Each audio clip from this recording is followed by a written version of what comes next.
The Vedic Age, 2500 BCE to 600 BCE. The coming of the Aryans.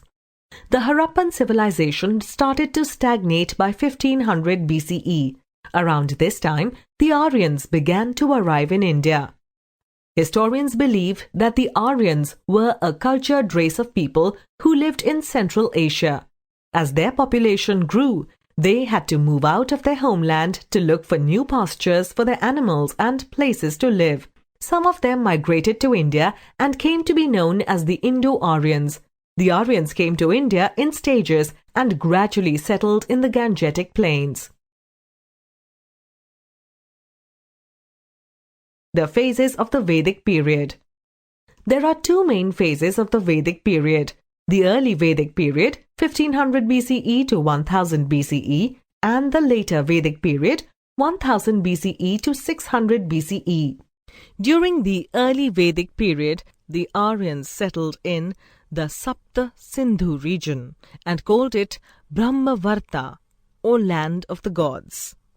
In the later Vedic period, the Aryans moved to the Gangetic Valley and named it Aryavarta, or land of the Aryans. Vedic literature. The religious literature of the Aryans are known as the Vedas. There are 4 Vedas: Rig Ved, Atharva Ved, Samaved, and Yajurved. These texts were composed verbally and passed down orally from generation to generation till they were finally written down. Brahman, the Upanishads, the Puran, and the 2 epics, Ramayana and Mahabharata, are the other important religious texts of the Aryans. These books are collectively known as the Vedic literature. They tell us a great deal about the social, religious, economic, and political life of the people during this period. Political organization. During the early Vedic period, the Aryans organized themselves into tribes called Jana. Each Jana consisted of many villages called Gram. The head of the Gram was the Gramani. The head of all the tribes was the Rajan, or king, who protected the tribe from the enemy. The Sabha and the Samiti were 2 councils which advised and guided the king. He was also assisted by the Purohit, religious advisor, and the Senani, commander-in-chief of the army. During the later Vedic period, the small tribes grew into large kingdoms. The king became very powerful and kingship became hereditary. The king was assisted by many officials who were in charge of different departments.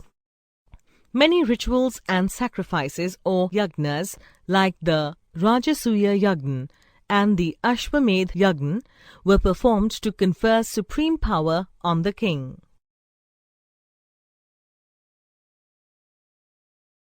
Classification of society. The Aryan society was divided into 4 classes or varnas on the basis of people's occupation. The 4 varnas were Brahmanas, Kshatriyas, Vaishyas, and Shudras. Brahmanas were priests and scholars, Kshatriyas were warriors, Vaishyas were farmers, traders, and craftspeople, Shudras were laborers who did menial jobs. The classification of society into 4 varnas became rigid and hereditary in the later Vedic period. The 4 classes came to be known as castes.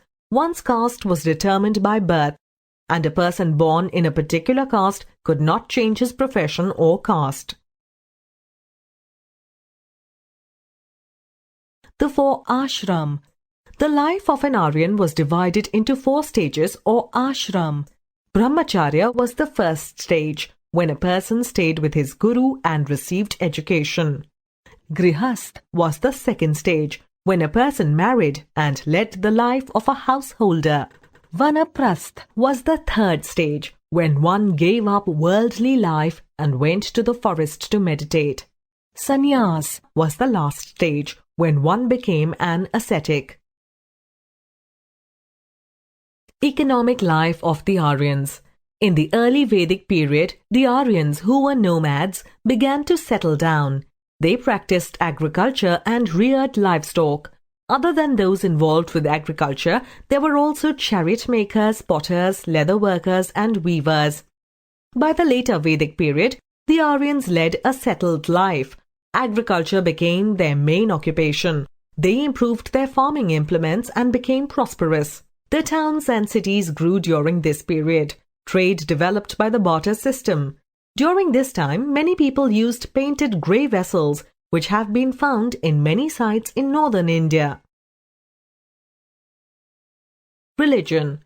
The Aryans used to worship one supreme power who created the universe. They also worshipped the forces of nature in the forms of gods and goddesses.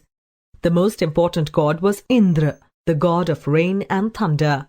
Other gods were Varuna, the god of water, and Surya, the sun god.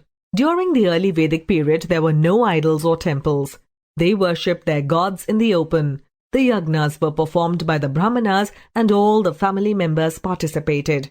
In the later Vedic period, the earlier gods lost their importance. Brahma, the creator, Shiva, the destroyer, and Vishnu, the preserver, now gained importance. The mode of worship became complex and many elaborate ceremonies and rituals were performed.